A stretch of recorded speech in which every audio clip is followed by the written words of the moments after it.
अस्सलाम वालेकुम। मेरा नाम मोहम्मद वकार अतीक है। मेरा ताल्लुक़ कनेक्ट रियल एस्टेट से। कुछ सवालात हैं, कोशिश करूँगा उनके जवाब दूँ आपको। बहरहाल कराची में बिल्कुल भी सिक्योरिटी नहीं है। देखिए, मैं इससे एग्री नहीं करता। हम आज से 10-12 साल पहले नॉर्थ आबाद में रहते थे, वहाँ हर गली में गार्ड्स थे। और आज अगर मैं उसको छोड़े हुए तकरीबन 10-12 साल हो गए, तो आज भी मुझे वहाँ पर हर गली में, हैदरी वगैरह में गार्ड्स नज़र आते हैं। आज हम डिफेंस में रहते थे, लोगों ने चौकीदार रखे हुए हैं, कैमरा सिस्टम लगाया हुआ है। तो अपने आप को सिक्योर करने के लिए अगर आपको सिक्योरिटी रखनी पड़ती तो कोई बुराई नहीं है। बाकी इसके अलावा बिल्कुल सन्नाटे वाले प्रश्न में जाएंगे तो वहाँ प्रॉब्लम तो किसी भी दुनिया के कोने में चले जाएं, सन्नाटे में तो प्रॉब्लम तो होगी। उसके अलावा ये कहा जाता है कि भेड़ों कराची में आजकल कुछ भी नहीं हो रहा, कोई ट्रेडिंग वगैरह नहीं हो रही। भाई देखिए, काम हो रहा है। और हाँ, कुछ चीज़ें बेचने के लिए आए तो बिकने में टाइम लगता है, इसमें कोई शक नहीं है। महीने में 2-2 महीने भी लग जाते हैं। रेट बहुत नीचे आ चुका है, मुस्तकिल नीचे आता जा रहा है, सप्लाई बहुत ज़्यादा है। लेकिन ये कहना कि कुछ भी नहीं हो रहा, इससे एग्री नहीं करता।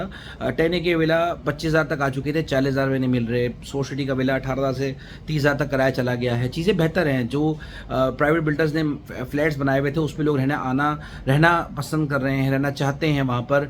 अली ब्लॉक में हर वक्त रिक्वायरमेंट रहती है, 1-25 लाख का आराम से मकान बिक जाता है।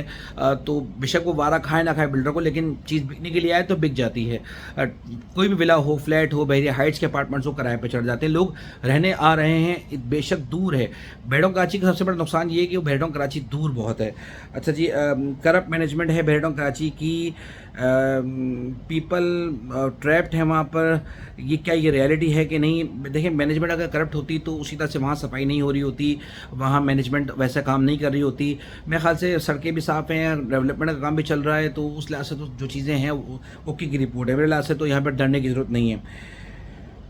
बैरिया टाउन जो है वो नंबर 1 सोसाइटी है लिविंग के लिए और इन्वेस्टमेंट के लिए नहीं है। मैं इससे एग्री करता हूँ।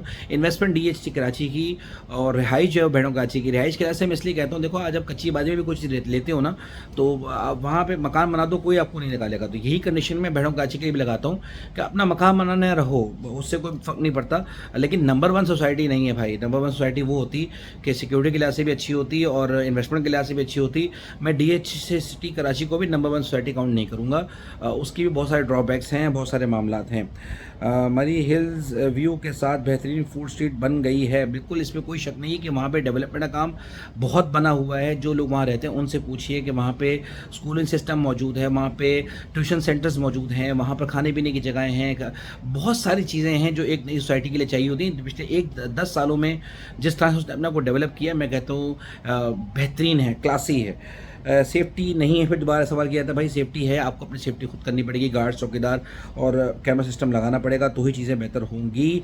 अच्छा जी, उसके बाद ये सवाल किया जाता है DHT कराची क्लास से कि मिडिल क्लास लोगों के लिए कमांडर सिटी से बेहतर कोई सोसाइटी नहीं है। भाई मुझे इसके बारे में इल्म नहीं है, तो ये बहुत दूर है और बहुत ज़्यादा दूर है। बेशक आप फ्री खाना खिला दो, फ्री आना जाना कर दो, लेकिन उसके बावजूद भी वो बहुत दूर है, बहुत ज़्यादा दूर है। DHT Karachi is a good place. भाई बिल्कुल है, लेकिन लॉन्ग टर्म इन्वेस्टमेंट है। 5 से 10 साल के लिए अच्छी जगह है। शॉर्ट टर्म के लिए साल 2 साल के लिए तो अच्छी नहीं है, लॉन्ग टर्म के लिए है। और उसके लिए भी ज़रूरी है कि मलिक एक्सप्रेसवे का काम 2 साल में जल्द से जल्द कंप्लीट हो जाए। उसके बाद जनाब सवाल ये किया जाता है कि आपकी बातों की वजह से मैंने सही टाइम पर प्लॉट नहीं सेल किया। भाई मेरी आपसे बात तो नहीं हुई। अगर आप कोई भी चीज़ मेरी वीडियो को देख के कुछ जज कर लेते हैं तो भाई ज़रूरी ये है कि आप मुझसे बात करें, फिर उसके बाद कोई ना कोई डिसीजन लें। मैं एक दफ़ा नहीं कई दफ़ा ये बात कर चुका हूँ, अगर पैसों की ज़रूरत है तो भाई बेचो। ये DHT कराची 2-4-5 साल का प्रोजेक्ट है, ये साल 6-8 महीने साल का भी नहीं है। और इससे पहले भी कई दफ़ा कह चुका हूँ कि भाई अगर 2-4 महीने में भी पेमेंट की ज़रूरत है तो आज बेचो। आज 2-4 महीने का वेट नहीं करो भाई, बेच के फारिग करो। क्योंकि जब एंड टाइम पे चीज़ बेचने के लिए आते हो तो नहीं बिकती। महीना 2-2 महीना आराम से लग जाते हैं चीज़ों को बिकने में आज भी। अच्छा जी, उसके बाद ये कहा जाता है कि DHT Karachi is a good place. बिल्कुल I agree with you, it's a good place. उसके बाद की जाती है भाई के ये सवाल किया जाता है कि DHA हॉक्सबे कराची कब आ रहा है? भाईजान आएगा तो सबको पता चलेगा, कोई ऑफिशियल इसकी बात नहीं की गई है। DHT कराची में 14C के आर्मी प्लॉट्स का क्या रेट है? भाई देखें, आप पर्सनल मेरा नंबर हर जगह मौजूद है, मुझसे रब्ता कर लिया करें, आपको मिल जाएगा नंबर आपको। भाई 2009 से DHT कराची को लॉन्च हुआ है, यहाँ कोई डेवलपमेंट नहीं हुई, एक बेकार सोसाइटी है, यहाँ कुछ नहीं होता। तो भाईजान आप ये बातें करना छोड़ दो भाई, कि ये 2009 से लॉन्च हुआ है। 2000 हर मौके पे लोगों को मौका मिला है कि वो निकलें, अपनी इन्वेस्टमेंट को बाहर निकालें। 18-18 लाख रुपए के, 8-8 10-10 लाख रुपए के प्लॉट लॉट हुए थे 500 गज के, आज 80-90 लाख रुपए के। भाई किस तरह का रिटर्न चाहिए आपको? 2016 में यही प्लॉट 1.5 करोड़ रुपए के, 1.25 करोड़ रुपए के थे, क्यों नहीं बेचे आप लोगों ने? ये आपका फॉल्ट है। फिर 2019 में भी मौका मिला, 2020, 21 में भी मौका मिला। भाई हर दफ़ा 2023 में भी लोगों को मौका मिला 500 गज का प्लॉट 1 करोड़ रुपए का बेचने के लिए। लोगों ने नहीं बेचा तो उनका कसूर है भाई, DHT कराची का कोई कसूर नहीं है।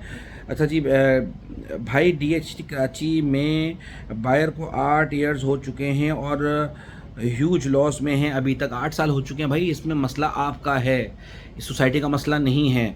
आपको 8 साल में 10 दफ़ा मौका मिला होगा अपनी प्रॉपर्टी को बेच के बाहर निकलने के लिए, अब आप नहीं बेच सके, गलती प्योरली आपकी है, इसमें DHT कराची का कोई दोष नहीं है। एनालिसिस आपका रियल होता है, जज़ाकल्लाह सर, बहुत बहुत शुक्रिया आपका। उसके बाद जनाब एक बात की जाती है, बात तो सही है, 2024 अप्रैल से होंगे। आप बहुत टाइम से बोलते आ रहे हैं कि 4 से 5 महीने में मार्केट अच्छी हो जाएगी। और अच्छा भी बात यह है कि हमारे नज़र में मार्केट अच्छी होने का मतलब ये है कि ट्रेडिंग होगी, काम होगा, और ये नहीं उसका मतलब होता है कि रेट बढ़ जाएंगे और 1 करोड़ की चीज़ 1 करोड़ 25 लाख हो जाएगी। मैंने कभी ये बात नहीं की। अगर कहिए तो मुझे वो वीडियो का लिंक भेजें। गैर ज़रूरी कंप्यूटर बैठ के कमेंट करना बड़ा आसान होता है। अच्छा जी, उसके बाद ये कहा जाता है कि ये आपने मॉनेटरी पॉलिसी का एक नया मंजन दे दिया। भाई ये मंजन नहीं है, ये फैक्ट है। और अगर आपको बात समझ में आ रही है कि मॉनेटरी पॉलिसी एक्चुअली होती क्या है और इससे फ़र्क पड़ता भी है कि नहीं पड़ता, तो फिर आपको मेरी बात समझ में आ जाएगी। अच्छा जी, ये कहा जा रहा है कि 6 महीने पहले आपने कहा था मॉनेटरी पॉलिसी नीचे आएगी, तो 6 महीने पहले ही आपने कहा था रेट बढ़ जाएगा।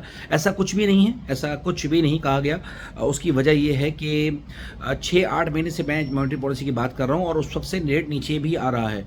हर 2-2 महीने के बाद मॉनेटरी पॉलिसी आती है और 2-2% करके नीचे आती है। अब अगले भी 2 मॉनेटरी पॉलिसी के बारे में मैंने कहा है कि 4% तक एक्सपेक्टेड है नीचे आ जाए, और 4 से 5% अगर नीचे आ भी जाती तो ये नहीं होगा कि लोग बैंक से पैसा निकाल के डाल देंगे। ये ज़रूर होगा कि भाई कि जो नया पैसा डलना है वो नहीं डलेगा, और उसमें भी लोगों के पास पहली प्रायोरिटी स्टॉक मार्केट है, और जिसको स्टॉक मार्केट की समझ होगी वो स्टॉक मार्केट में डालेगा, जिसको प्रॉपर्टी की समझ में होगी प्रॉपर्टी डालेगा, जिसको अपने कारोबार की समझ होगी वो वहाँ डालेगा। उसके बाद ये सवाल किया है 2016 में 2019 में लोगों ने पैसे यहाँ पे इन्वेस्ट किए DHT कराची में और लोगों को बहुत नुकसान हुआ, उनका क्या कॉन्फिडेंस शेक नहीं हुआ? भाई इसमें कोई शक नहीं है कि जिन्होंने पहले की प्रॉपर्टी ली हुई है, अब जैसे मैं हूँ, मैंने ये 100 रुपये की कोई इन्वेस्टमेंट किया, वो 30 रुपये रहेगी, तो मेरा वो जो कॉन्फिडेंस है वो लो है। अब वो बंदा जिसने 1 रुपये के 4 कर लिए मिसाल के तौर पर स्टॉक मार्केट में, रॉ मटेरियल में, कारोबार में, कहीं भी, तो उसका कॉन्फिडेंस मेरे कॉन्फिडेंस से मैच नहीं करेगा। इसीलिए ये बात बिल्कुल ठीक है कि जिन लोगों ने प्रॉपर्टी पहले की ली हुई है और उनका रेट डाउन है तो उनको प्रॉब्लम है। अच्छा जी, ये कहा जाता है कि ब्रोकर्स क्या वजह है कि डबल और ट्रिपल की इन्वेस्टमेंट आपकी डबल ट्रिपल हो जाएगी, ये बात क्यों नहीं की जाती? ब्रोकर्स इतने शेकी क्यों हैं? भाई देखें, लोगों को नुकसान बहुत हुआ है। हमने इन 2-3 सालों में जितने लोगों को भी इन्वेस्टमेंट करवा के दी है, मैंने तो चलो 4-5 साल के लिहाज से करा के दी है, तो लोग मुझे कॉल बैक भी नहीं करते कि वकार भी क्या पोजीशन है, क्योंकि उन्होंने लंबे रखने वाले लंबे घोड़े हैं। तो अभी ये कहा जाता है कि भी आप डबल ट्रिपल की बात क्यों नहीं करते 6-8 महीने में? भाई देखें, नहीं होगी। अगर आपको लगता है कि 6 महीने में 18 लाख की चीज़ 45 लाख की हो जाएगी, तो ये आपकी कॉल है, ये हमारी कॉल नहीं है कतन। हम तो जो फोकास कर रहे हैं वो 2-3 साल को लेके कर रहे हैं कि डबल हो जाएगी।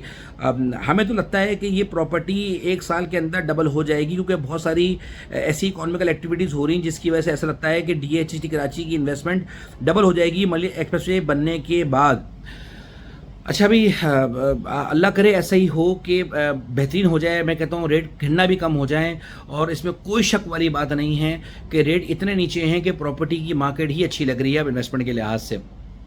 होपफुली मुझे उम्मीद है आपके बहुत सारे सवालों के जवाब दे दिए होंगे। जज़ाकल्लाह खैर।